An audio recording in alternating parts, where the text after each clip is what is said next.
British intelligence put a dead man in a Royal Marines uniform and sent him to deceive Hitler. If the Germans spotted one forged document, thousands of Allied troops would die landing in Sicily. Hollywood called it The Man Who Never Was. And for once, that title tells you exactly what happened. The officer needed more than secret orders. He needed keys in his pocket, theater tickets in his wallet, an overdrawn bank account, and a photograph of the woman waiting for him at home. And the more real Major William Martin became, the more completely Glyndwr Michael vanished beneath the uniform. Clifton Webb plays British intelligence officer Euan Montagu with the clipped voice, raised eyebrow, and icy control that made him ideal for that strange kind of heroism. His battlefield is a table covered with maps, envelopes, identity cards, and photographs. He listens as doctors calculate what seawater will do to a corpse. He studies uniforms, dates, tickets, and the smallest scraps of an invented life. One wrong detail could expose the deception and send Allied troops into German guns. In The Man Who Never Was, that precision becomes a military weapon. Webb did not look like a man who would storm a beach. He looked like a man who would notice that the wrong cuff link had been placed on a corpse. That is exactly why he works. His Montagu understands that an enemy intelligence officer will not simply read the confidential letters. He will study the man carrying them. So British intelligence begins building acting Major William Martin of the Royal Marines, not from medals or acts of courage, but from the small failures of an ordinary life. First comes the uniform, then the pockets begin to fill. Keys suggest a room. A used ticket suggests yesterday. An overdraft notice suggests embarrassment. A spy might invent a flawless officer. Only a real man would owe the bank money. But debts and tickets can only prove that a man existed. To make the Germans believe his life had been interrupted, someone had to be waiting for him to return. So they gave him Pam. Her photograph shows a smiling young woman in a swimsuit.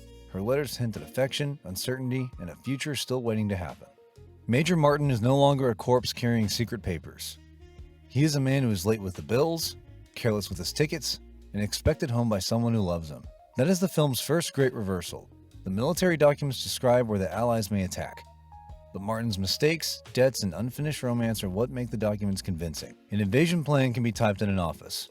A human life has to look as though it was interrupted. And every event, ticket, key, and love letter points towards something much larger. The beaches of Sicily. In 1943, Sicily was the door into Europe.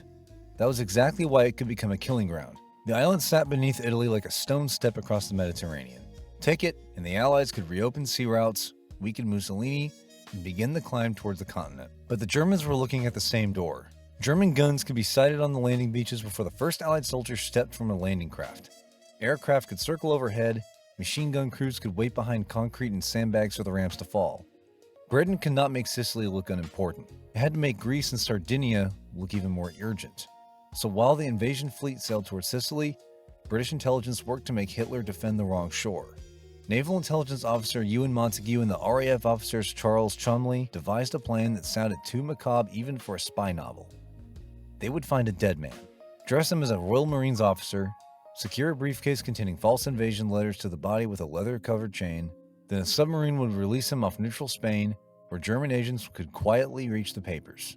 The Spanish had to recover the body. German intelligence had to obtain the letter's contents without Britain appearing to know, and Britain had to demand them look as though its most dangerous secret had been lost by accident.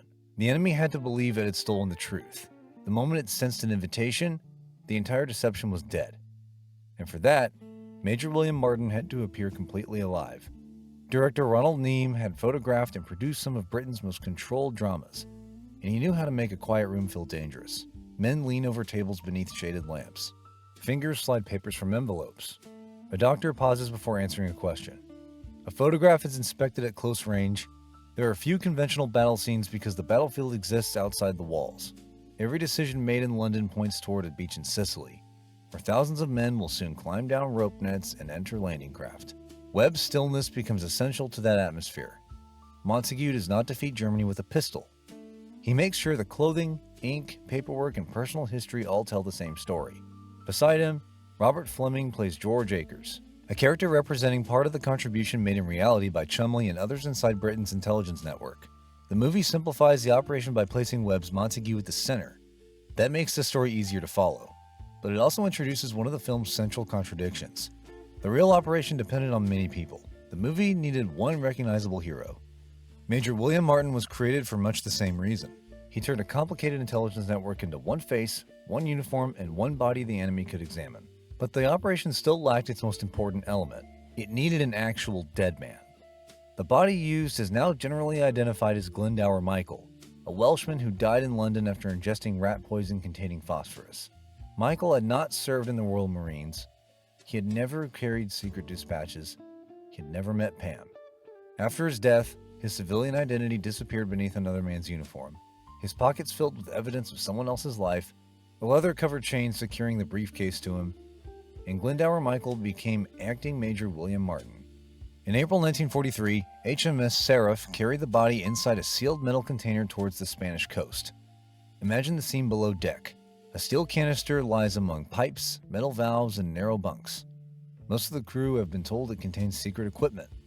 Only a handful of officers know there is a dead man sealed inside. Men may live or die depending on what happens after the canister is opened. Before dawn, Seraph breaks the surface off Huelva. Cold water runs from the hull as the hatch opens into darkness. Captain Jewell and a small group of officers carry the body onto the deck. A brief service is read. Major Martin is lowered into the black water. For a moment, the operation becomes a burial at sea.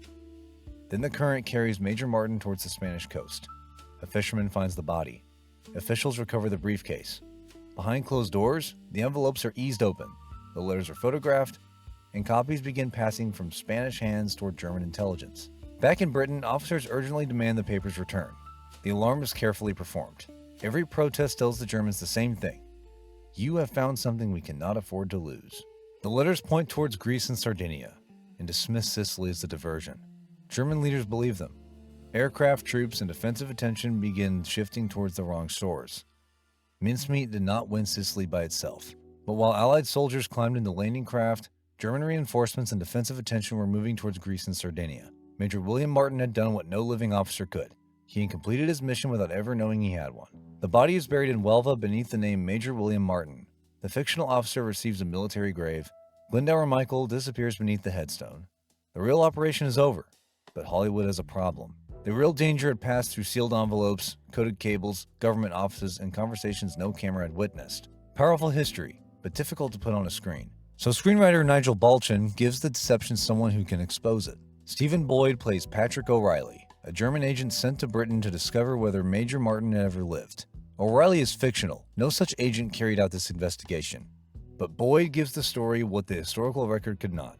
A man who could look the lie in the eye. He visits addresses. He studies faces. He follows scraps of information through London. He looks for the people who should remember Martin. The British need the Germans to investigate Major Martin. But the investigation must stop before O'Reilly knocks on the first door and finds nothing behind it. No room, no friend, no one who remembers the face in the photograph. 3 years before Ben-Hur, Stephen Boyd was already using the controlled menace that would make Masala unforgettable. He never needs to raise his voice. He sits across the room and watches. A pause becomes a contradiction. A nervous glance becomes a clue. Now Major Martin must do something no dead man should be able to do. Survive questions about a life he never lived. And then the film makes its most revealing decision. During a briefing scene, a senior officer challenges the plan. That skeptical senior officer is played by the real Euan Montagu.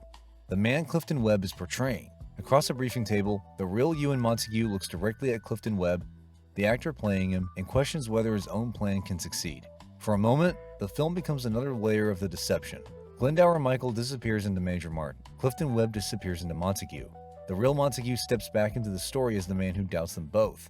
It is not merely a cameo. The real Montagu is questioning the actor who plays him, inside a story where one man's body has already been given another man's name. Montagu's 1953 book revealed Operation Mincemeat while parts of Britain's wartime intelligence system were still protected.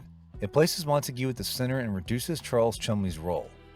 It leaves Glyndwr Michael almost completely outside the frame. It turns invisible suspicion into a man who can knock on doors, study faces, and expose the lie. But its most important invention is Lucy Sherwood. Gloria Graham gives the deception something forged letters and pocket receipts cannot produce: genuine human grief. The photograph of Pam was supplied by MI5 Secretary Jean Leslie. Hester Leggett is now widely credited with helping write Pam's love letters, although their precise authorship remains disputed. Those women helped make Major Martin appear loved. Lucy makes that love appear lost. When O'Reilly searches for proof that Pam existed, Lucy has just learned that her own fiancé has been killed. He watches her face, hears the hesitation in her voice, and sees grief she cannot hide. Her sorrow belongs to a real man.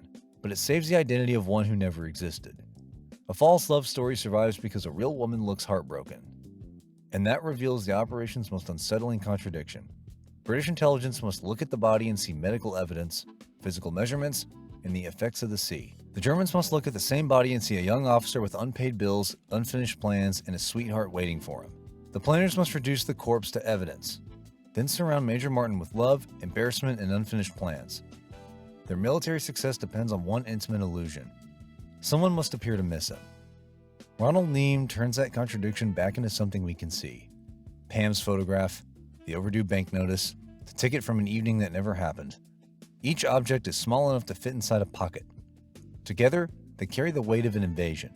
Even the submarine officers treat the fictional officer with the dignity of his uniform. From that moment on, the fiction begins to outlive the man beneath it. Spanish authorities bury him in Huelva as Major Euan Martin. German intelligence investigates the life he never lived. Britain protects the identity it created. Montagu turns the operation into a best-selling book. Clifton Webb gives the invented officer a face on the screen. Major Euan Martin receives a rank, a sweetheart, a grave, and a place in history. Glyndwr Michael, the only real man in the deception, nearly disappears. Modern research has begun restoring the people Major Martin's legend pushed into the shadows. Glyndwr Michael, Charles Chumley, Jean Leslie, Hester Leggett, and the wider team that built his life piece by piece. That fuller history does not diminish the man who never was. It makes the ending more haunting. In a cemetery in Spain, a real man lies beneath the name of someone who never existed. Above him, the headstone bears the name Major Euan Martin, a life that existed only on paper. The real man beneath it spent decades hidden behind that name. Secret papers alone could not deceive Hitler. The Germans had to picture him stepping through a front door, answering Pam's letters, and returning to the ordinary life waiting for him. That is the film's strangest achievement. It makes an imaginary life feel real enough to move armies. That is what makes The Man Who Never Was more than an ingenious wartime thriller. It is a film in which armies are redirected by the contents of one dead man's pockets. Major Euan Martin became unforgettable because he had never had a heartbeat. Glyndwr Michael nearly disappears because he did. Does knowing the real man beneath the uniform make the film more powerful? Let me know below, and subscribe to Flashback Rewind for more classic films where Hollywood history meets the history behind the screen, because nostalgia never grows old.